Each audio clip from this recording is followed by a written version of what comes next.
again, this is John Wild, here to give you another look at vintage action figures, and this time we're going to look at MEGO's Star Trek, the Klingon figure from the late 1970s, early 1980s. Whoa, wait a second, John. Everybody knows that the Star Trek figures came out during the 1974 wave. Yes, that would be true, but this figure is the infamous blank-backed Star Trek figures. So, let's get at it. So in 1974, MEGO and Star Trek teamed up to create the legendary Star Trek toy line. I got my MEGO Star Treks when I was a kid from Sears. I remember very specifically getting them from Sears. But I did not receive MEGO Star Trek figures from the first, second, or third wave. I got them from the infamous fourth wave. Yes, it's also known as the blank back wave. Let's take a look at a blank back carded figure. So to compare the two different cards, we'll take a look at an original six-faced version MEGO Star Trek card. And this is Captain Kirk, right? So we could see over here we have 6 faces on the card. Originally, when these were produced, there was only 5 faces. You didn't have Uhura. Once they put Uhura on, then it becomes a 6-face card. 5-face card, 6-face card. Figure is obviously on this side, and this is in a Kresge-style packaging with the bubble. When we turn it around to the back, and we see that it has a printed back, shows off the other figures that were in the line, and it shows off that some of the other items that MEGO was selling to bolster their Star Trek line. So let's take a look at the blank back variant. So here we have the blank back variant card. As you can see, it's still pretty much the same. On the one side of the card here, on the left side, we have the 6-face. Looks the exact same as the previous card we looked at. Figures on the other side. But when we turn the card around, we have a blank back. That's right. That's totally blank. So it's a variant because of that. There's one other bit of information that's on this figure that I'd like to show off. Something that I think is pretty cool. So let's take a look at that. Looking at the bottom of the bubble on this blank back window card, we can see a bit of a clue of where this figure came from. And it says Sears surplus store. Up on the top it says I think it says $4.66 and now 99 cents. So these were surplus outlet figures. They came out in the late 1970s and into the early 1980s. They weren't really part of the original release of the Star Trek figures. So the Star Trek figures were released in 74 and carried through into the 70s. Then they were re-released in the late 1970s and the early 1980s. Now, some say they were released to just Sears stores, and some say that they were released to discount stores and 5 and dime stores. There's a lot of, people out there saying both ways. I'm not exactly too sure. All I can tell you is that the figure that I have says on the bottom of it, Sears surplus store. That means to me that this one was sold at a Sears store. Let's get a closer look at the figure in his package.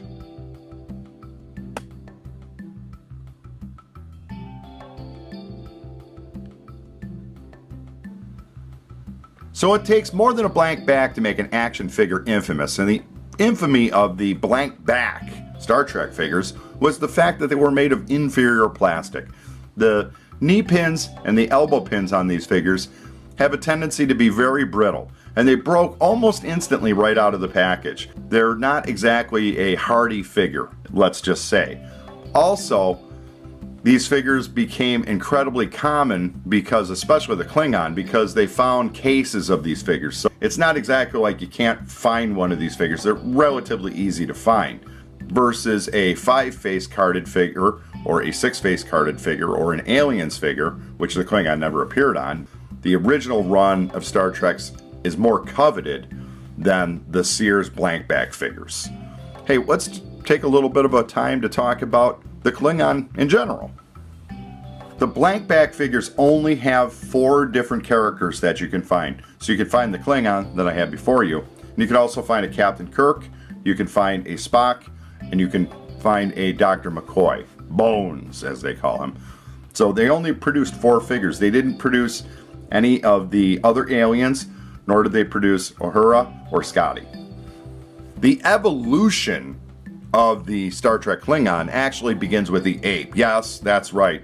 Apes begat man, man begot ape. Well, whatever. You know what I'm talking about if you're a Planet of the Apes person. The Planet of the Apes figure used a unique piece for the chest tunic.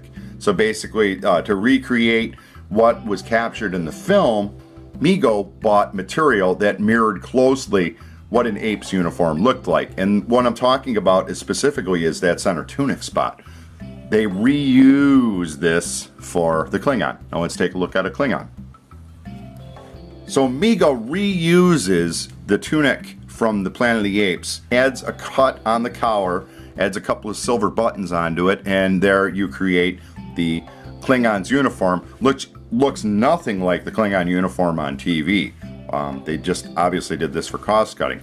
He does come with a standard utility belt like the rest of the crew members of the Star Trek line, except for the weapons and communicator are cast in red plastic, which is interesting because what Klingon would be carrying a Federation phaser?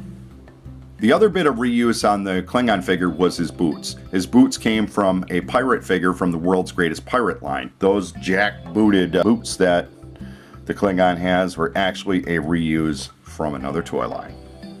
Because the Klingon figure has the same exact uniform as the Gorn figure, and the Gorn figure is a less common figure, a lot of the times people will transplant a uniform from a Klingon figure onto their Gorn figure if they end up finding a figure that is missing parts, because they share the exact same parts. Yeah, that's correct. Everything is the same on these two figures from the head down, basically, with the exception of the hands on the Gorn figure, which are reuse of a Planet of the Apes figure to make him hairy. So your lizard's got hairy hands, don't ask me. And obviously the head of the Gorn figure is a reuse from the World's Greatest Superheroes line, the lizard. That's his head. They just cast it in a different color. There you have some comparisons. Because the Klingon is a pretty common figure, and the reason for that is, to my understanding, is that when they were packed in cases, Kirk, Spock, and Klingon were the most plentiful in the case. Bones, Uhura, and Scotty were the kind of the least plentiful.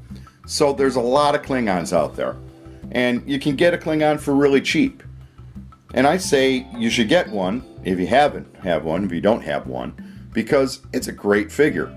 The head sculpt is great, bar none. It's a very good head sculpt. It may be one of the best head sculpts from MEGO.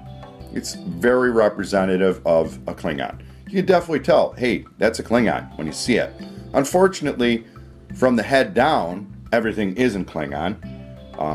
It's kind of Planet of the Apes, and it's kind of reused pirates, and it kind of, red cast weapons that are definitely Federation weapons, so it doesn't get the love because of that. But really, the Klingon is a great figure, and I'm really happy to have a blank-backed Klingon variant in my collection.